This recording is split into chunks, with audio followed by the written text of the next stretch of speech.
I was born on the 30th of May 1922 in Barrack Yard, Barrack Lane, postal address Pelham Cottages, Pelham Crescent. My father was a shop porter at Boots on Carrington Street, and unfortunately he died in 1931.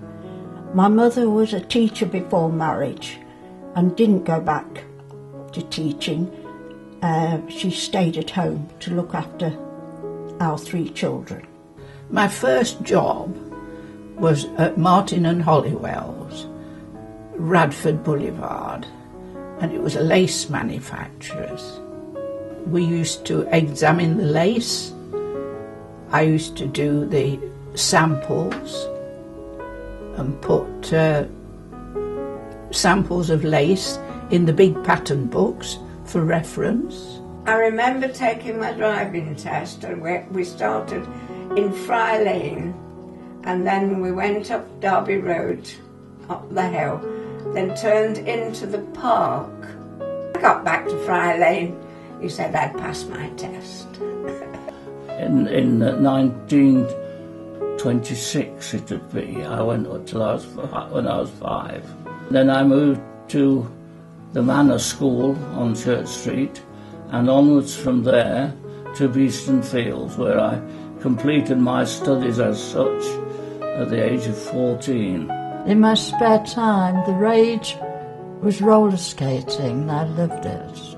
The Northern Baths, they made that into a roller skating rink. We all went there. The picture house we went to was the Vernon Picture House. It was on Vernon Road, near the crossroads.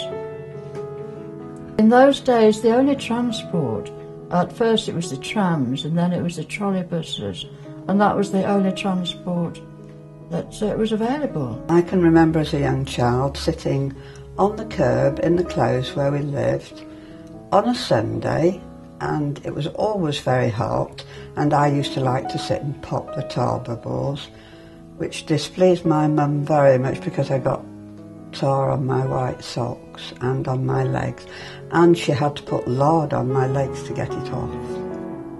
And also we would go on the tram to Trent Bridge and walk along the embankment. We'd go on the tram up to Mopley and then walk down through Woodthorpe Park to Sherwood and back on the tram to town.